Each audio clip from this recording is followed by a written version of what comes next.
Hi everyone, good morning. We are here back again at Yale. It's another Monday morning, and today I have with me, as part of my Amazing Grace Starlet series. So, Amazing Grace is a series of conversations with women leaders, and the Starlet series are young, upcoming women leaders. And I have the privilege of working with two of them, one of who you heard last week, Tintin. But today we have the very awesome Mai Ichihara. Hi everyone. So Mai, welcome. And why don't you give us a little brief about who you are? Sure.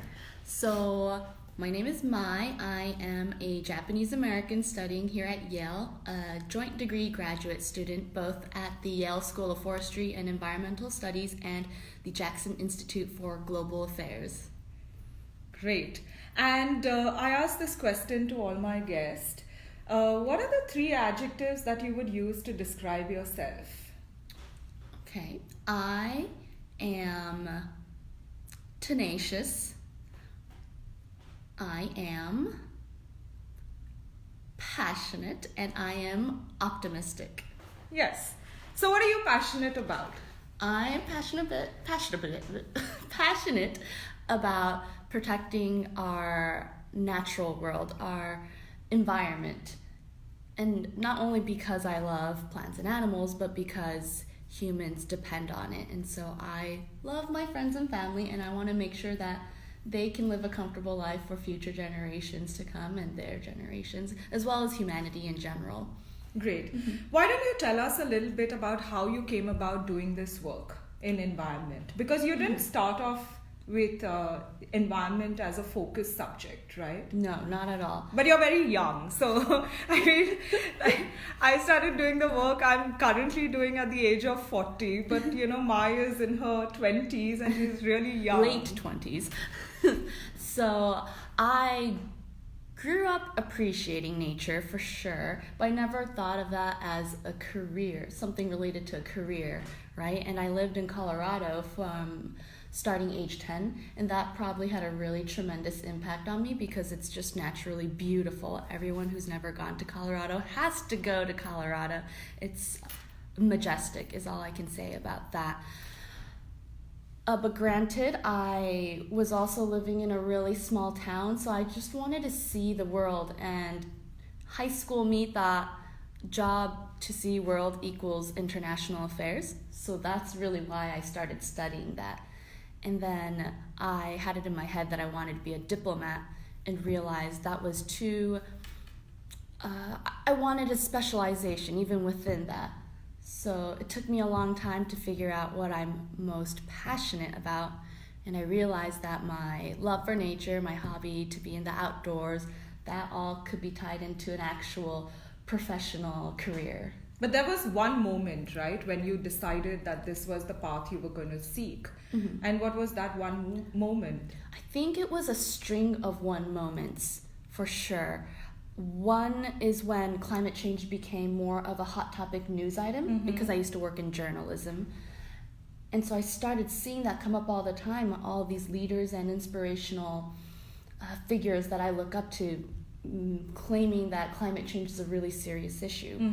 That and a personal experience. I was in Maui and I was with my friends and we were just outdoors. We went off the path, and one of the friends, he knows his way around the island, so he took us through this forest where we were able to pick passion fruit off the tree. There were organic coffee bean plants everywhere, so I could actually pick a coffee fruit, and we were swimming in the river, and it was so peaceful, and I loved that moment so much, and I thought, this place may not exist in the future if we don't take care of our planet. And that really moved me. And so that was when I dedicated myself to switching my career. And now you are at the Yale Forestry School, right? Forestry and Environmental School, which is a beautiful, beautiful building. If you ever have the chance to visit New Haven, do not miss, visiting this building. So tell us a little bit about what you're doing at the forestry school. You presented to us last week at the Good Society seminar a particular index which we found very controversial. But nevertheless, you're a student, so the blame shouldn't come only to you. At least there's an attempt to make an attempt to measure and put a metric to the environmental conservation or degradation practices, so that we can take positive steps to actually preserve our planet. So why don't you explain about this index that you're working on? So I was working on it last year, and it's called the Yale Environmental Performance Index, and it attempts to rank every country based on how they are doing on both ecosystem vitality and environmental health. So yes, there's a lot of issues in the sense that it ends up simplifying a lot of things, and you don't get the nuances between different countries. And India is ranked very, very low on this index. We are almost at the bottom 10, if not the second last. But I do think a good thing about it is that if you're not using it to compare countries, although you can do that, if you just look at your own country's scores, you can start to get a better picture of how your country is doing on a variety of different indicators and issues. So if you're feeling overwhelmed about environmental issues and you kind of want to know maybe where can I start, what can I focus on within my own country, this could be a really good starting point. And where can somebody find this index if they want to look at it? You can just Google it, Yahoo it, just go on the internet and look up Yale EPI, and that should pop up. I do believe that at the country level, we are still dependent on governments doing the right thing and putting in place policies to preserve and protect our environment. But at the individual level, we can all do our bit. So what are the 3 things you would recommend people to do at the individual level? Mm-hmm. There's so many things, but one at least in democracies, you should vote for members of your political party that have a strong understanding of the threats of climate change and environmental degradation. So that's really important. It is not going to be solved, like we talked in our lecture, that it's not going to be solved just through math and metrics and technical things. It is a political issue as well. So that's definitely one. Another thing is to really be aware of your consumption patterns. I know at the personal level it feels like you can't make a difference, but the thing is, the more people start to be aware of that, your friends and family will also see that, and then there will be that pressure, that social pressure to change yourself. So I think it's still really important. And third would be, I think, transportation, actually. To be mindful that when you do fly or when you do take a cab or drive, you are having a massive carbon footprint. And I'm guilty of that as well. I fly a lot. However, it's still good to know that. But you cycle a lot on the campus as well. I do. When it's warm, I ride my bike. Yeah.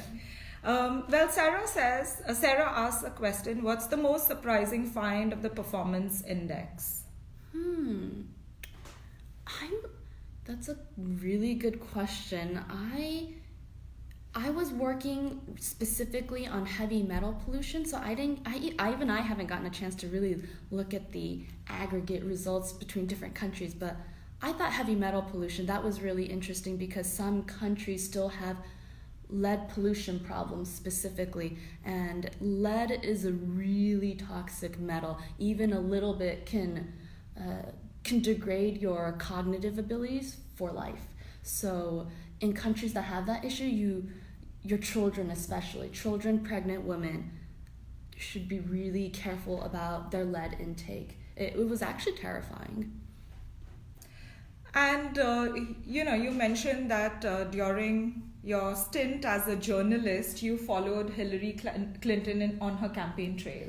Before her campaign trail. Hoping she will announce. So tell us a little bit about it, because I happened to meet her twice in person. I particularly like her, but what was she like? What was your impression? Because then once she actually announced her candidature, then, the press painted her as a different person. So why don't you tell us your experience about it?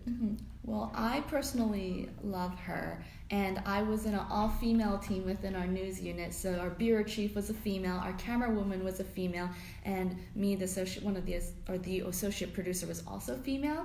So we were naturally drawn and sympathetic to her cause to begin with, and so we were really excited to try to capture the moment she announces her run for candidacy. However, she was very strategic. During my time, she never actually announced. But we could tell that she was prepping for it because she would get questions from the audience and from the moderators saying, "Hey, Hillary, are you going to run for president?" And she would smile and wink and say, "I'm still thinking about it. I haven't made the decision quite yet." But you knew something was there. So, she was both smart. She was figuring out when the perfect time would be to announce. And she was going out there more, speaking to the public. However, as much as she probably wanted to announce, she was still very strategic about that. And in general, she comes off as a very smart lady. Were you disappointed she didn't win? I was crushed. Yes, disappointed doesn't even cover it. I was very upset. Well, the last few months on campus have been very interesting with the Supreme Court hearings and then the student sit-ins and the student activism around the midterm elections. What did you do and how did you contribute to this political activism, if at all? The most recent elections that happened? Right, so I guess it's my fault in that I should have voted an absentee ballot for Colorado, because that's where I grew up.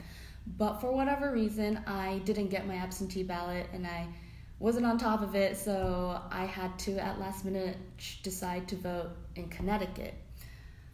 However, the line was massive, so I ended up waiting 5 hours to be able to vote, which is insane because that's a problem. But you still voted, right? I still voted, but I was angry because many people, working moms and dads, I don't think they have 5 hours to spare just to vote, even though it's so important to vote. So I was... So if you have a facility where you can put in your vote in advance, then I think what you're suggesting is that you should do it. Yes. Rather than wait at the last minute to cast your vote because, in the case of Connecticut, she waited for 5 hours and a lot of people were turned away. That's what I heard, right? Great. So coming back to the World Fellows program, you, Josh, and Tintin are World Fellow Associates.